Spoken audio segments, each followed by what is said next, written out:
Yaa Oromoo yaa saba bal'aaf sabaayuuf seenaa qabu. Irraan bahigaa. Sirni haqaa kee sirni gadaan cima malee yoomuun cabu. Irraan bahimoo. Ishaakinii roorro sarminii goota qabdaa kasii falmoo. Ohoohee maal gochuu Oromiyaa buutee lolu. Yaa gartuu kan keenu hin tololu. Buutee lolu. Yaa gartuu kan keenu hin tololu. Ayyee daawwattoota keenya jaatanii noo beeksisu dhufee jira. Dhimmoota garaagaraa kaasaa turreerra ammas dhimma garaagaraa kaafna. Muuziqaan biratti akkamittiin fakkeenyaaf amma toona ammas isaa'uma kana har'aa qabdeen sirbituu galii qotiituu si danda'a garaa. Sayyoon hin kolfilaan si danda'a garaa. Qonnatti galuudhaaf baay'een gammada. Qotaasisan ture akka ajaa'ibaatti. Qotaa turte. Sirriitti. Dhiittee gindii jabeessite. Garas bakkalatti yaadde. Nan gammada. Waan hunduu wanni har'a shaakaltiidhaan tokko lama sadii dhufe kuni qonnarraas dhufe. Qonnarraa, jigiirraa, daboorraa, qaboorraa, daadoorraa. Kan hundarraa dhufe. Kanatu walitti ta'ee akkamiin bifa aartiitiin akkamiin sabaan gaa'etteeti malee waan hundi ka'umsi qonnarraa. Kanaafuu oduutti nagaashii ta'e sayyoo hiikkadhe.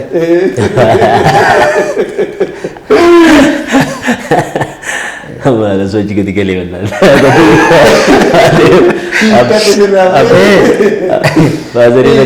Achi keessatti walleetti gaafa dabalamtu akkamitti dabalamte? Fiigdeetuma gidduutti kuftee of argite moo kufaa ka'aa gangalachaati moo? Abbootii keenyatti taphata. Yoo isaan taphatan hin dhaggeeffanna yeroo daboo kana. Loon irraa kaasaa jirri kooyyaa martuu birrii isin malee waasii namaa ta'uu dide firiidha nu biratti akkas ta'u. Loon irraa kaasaa jirri sagalee. Loon irraa kaasaa jirri sagalee akkam. Loon irraa kaasaa jirri kacamu cucaate. Loon irraa kaasaa jirri silaanan afuufa. Loon irraa kaasaa jirri uleen na tulfaate. Loon irraa kaasaa jirri looyyaa martuu birrii isin malee waasii namaa ta'uu dide birrii. Wabitti jirra amma waasitti. Isin malee wabii namaa ta'uu dide firrii. Yoo qabaatte wabii taata jechuudha. Isa qabu wabii waan matta. Loon hin boonta. Kana achirraa tokkuma lama jennee as geenye waa ilaala guddatta. Jireenya kee keessatti akkan ani sirbu kan na taasise ani qabsoo haadha kiyyarraa baradhe. Dhugaan sitti hima. Har'a bakka tanna taa'ee uummata Oromootiif ani jechuu nan danda'ame akkas miti. Qabsoo waan haati koo dabarsaa turteetu jira beektaa. Abbeen koo naannoo waggaa 9 ana biran turre mana hidhaatti ture. Harmi koo na barsiisaa ture. Yeroo haati koo na barsiisutti beektaa haati ofii waa'ee haadha koo waa baay'eetu jira. Ishii ilaaleen baradhe akkamiin akka na barsiifte akkamiin anaa jecha maal akka taate anaa asitti abbaa koo asitti chaalenjiin haati koo keessa dabarte suni anaaf aartii guddaadha mana barumsaa. Miidhamni maal akka ta'e danda'uun maal akka ta'e dadhabuun maal akka ta'e obsis maal akka ta'e. Waan ajaa'ibaati seenaa keessatti nama haadha kiyyarraan qabsoo baradhee sin dhagaa waan guddaadha. Kanaaf marga beektaa ol amma bakka tanatti dhufne yoo waa sirra gahu malee waan barattus miidhamtus malee waan argattu. Kanaaf dhiibaman illee dhiibbachaa nama siqsan illee itti siqaa akkasi mo'atta. Santuu humna beektaa wanta jaalattee miidhama ijaallaaltee ho'ati guddattu sana miira sanaan hojjetta. Namni tokko sagaleen qabu ta'a. Miira dhugaa yoo asii sirbugin hin milkeessa waa'ee. Maaf beektaa dhugaa sirba waan ta'eef sagalittiin taatee ta'uu baattee dhimma ishee tokko yaada dhugaa miira dhugaa asii ol qoonqoodhaan sirbuu dandeessa. Asii ol sirbuu dandeessa. Miira sana garuu hin argattu. Sagalee bareedaa qabaachuu dandeessa. Miira dhugaa sana garuu hin fiddu. Kanaaf kennaan waan ati sirra gahe as gahuudhaaf waa baay'ee si bira jira. Of course. Galatoomi. Egaa akkuma Sisaay jedhe aadaa wal gargaarsaa hin jira. Nuti amma fakkeenyaaf amma naannoo keenya isiniin gamatti mogor gafe salaalee jechuudha. Tuulamni salaalee kun xiqqoo naannoon itti guddate kuni itti dhaladhe suni darroo birbirsaa jedhama beektaa bu'aa bayii wayii qaba. Namni hunduu nima sirba. Loon hoolaa yaafte akkana gadi baastee tabba jira loon akkana gadi buuftee isarra teessee sirbaa oole. Inni kaan immoo waashintii adullee fuufa. Kun hin jira. Numa faana dhalatee numa faana guddateeti garuu waan kennaa rabbi sii kenne sanarratti wanni ati immoo nama wayii fakkeenya godhattee dabaltu jira. Dandeettii kee waan dabalatu jira. Ani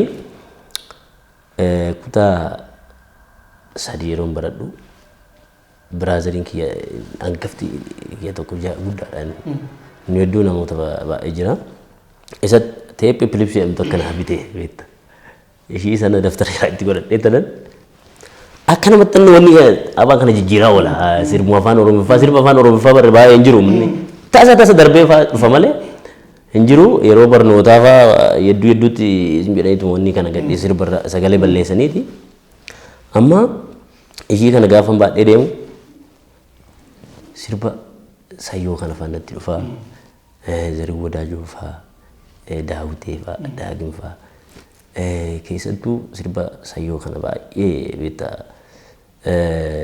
sirbiitti reediyoo kana hin affeeru baay'ee affeeru beektaa gaafan sayyoo dhaggeeffadhu miira ajaa'iba keessan galaa baay'een jaaladha si galeemi baay'een jaaladha achi gaafan dhaggeeffachaa dhufu kaa waan artii kuni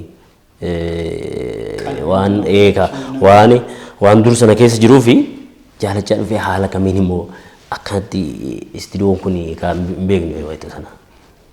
San booda mana barumsaatti lafan ta'a fuuldura. Fuulduran taa'ee baradha bittaa xiqqaadha waan ta'eef. Fuuldura taa'ee baradha. Barsiisatu namni sirbu eenyu jira jedhame.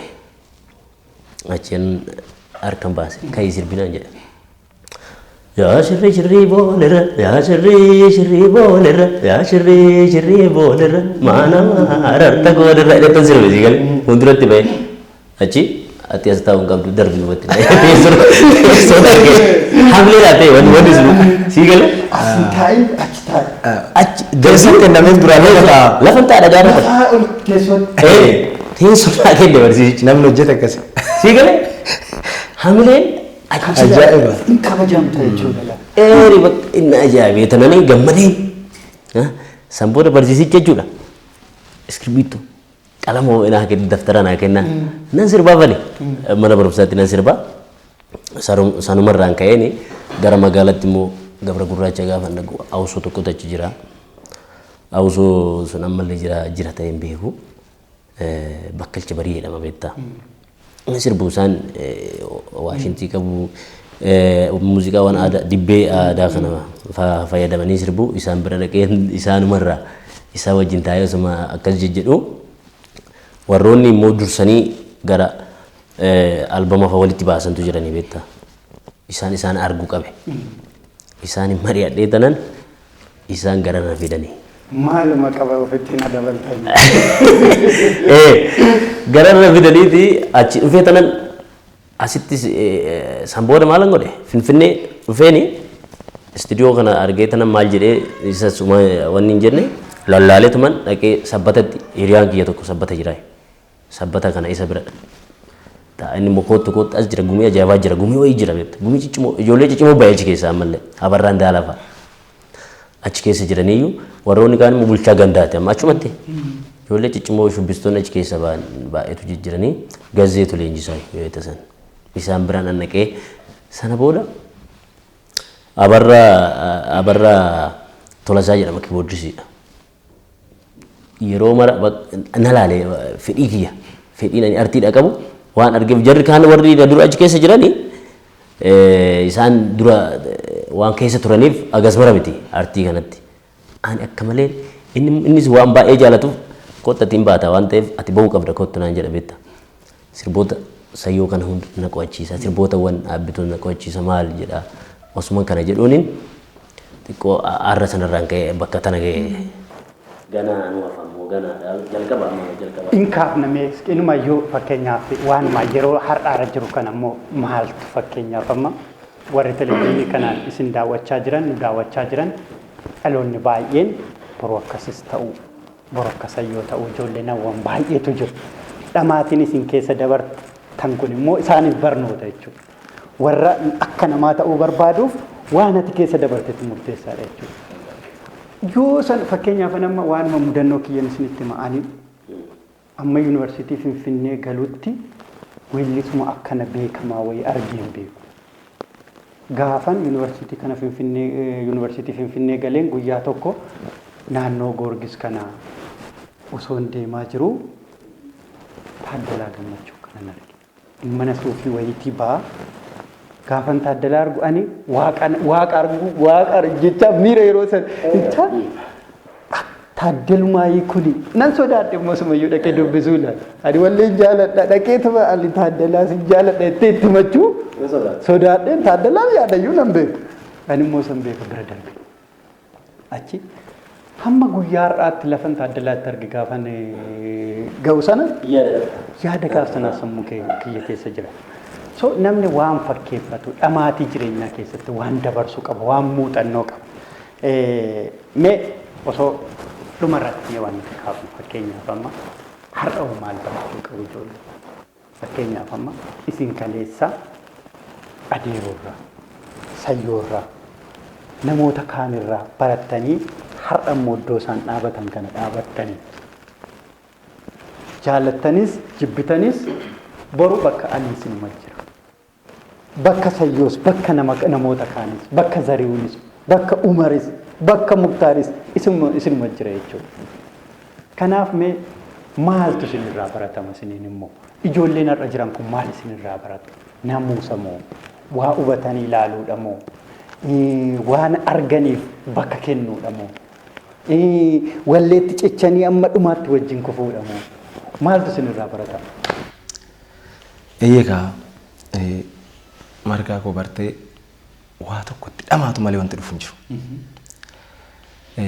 Dhaloota ammaatiif waan ana jechuu barbaadu guddaa kabajuu. Guddaa kabajuu. Guddaa kabajuu. Beekaa kee Taaddalaa maaliif saalfattee bira geesse? Hin jaalattaa kabaja waan qabduuf maal naan jedhinnaadha malee waa biraa miti. Oduudha itti Taaddalaan si jajjabeessee wanneedha. Xiqqoo dhaabbatanii waa madaaluu laalu amma waan kaleessa hojjechaa turree fi kaleessi guyyaa biraati har'a guyyaa biraatti jirra yeroo ammaa kana jabaa ofii kabajuu walii mararfachuu wal jaalachuu qabsoon lafa kanarraa dura wal jaalachuudha qabsoo jechuun sirumaa jaalala hoo jaalala qabaatte walii goota walii kennita tokkummaa qabda sabni tokkummaa qabu waan barbaadde tokkummaan kan dhufu jaalalli kan dhufu yoo ati guddaa jalaa ol kaate yoo ati xiqqaa kabajje kunoo wal faana ta'e safuu eeggachuu yoo kana ta'e beekaa bira dhaqee abbaa bar walaloo naa kennuu sin jedhe barnaa kennita na gargaari kanarra hin jiraa'u sin jedhe hin gargaaramta soo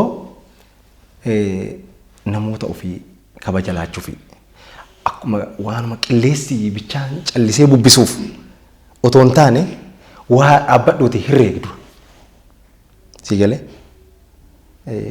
anamma miira Taaddalaatti barreessuu hin qabu maafi beekadha na dura waa hunda beeka isarraa ani eeggadha malee waanan isaan jedhullee tokko hin qabu ani akkasittan of laala kanaafi kan kana guuttachuu qabna waa jabaa bira ga'uudhaaf immoo bu'aa baay'ee nama mudachuu danda'a kuffisuudha wanti yoo weelluu nan taa'etteeti miti weelluu kan jalqabdu yaalitu iyyuu hin beeku hin yaadne iyyuu garuu wanti hin ta'u jettu lafa kanarra hin jiru inuma ta'a inuma dandeessaa inuma milkoofta kaayyoo qabaachuu itti jabaachuu hin moota kanan Yoo kaayyoo qabaatte yoo guddaa kee kabajje galma qabda jechuudha. Sayyi. warra duraanii irraa maal barattanii isinoo warri isin booda dhufu maal gaaffii ajaa'ibaati beekta. Gaaffiin kuni akkuma akka fakkeenyaatti ofirraan ka'a. Ani amma Oromoo ta'uu koo Oromiffaa haasa'uu koo Oromiyaa keessa jiraachuu koo Oromiyaa keessa dhalachuu koo artii irraan baree sittan hima. Malee barumsaan naannoo sirma dhugaa dubbachuudhaaf. Waanan artii kana jaaladhu dhaggeeffachaa maal jechuudha.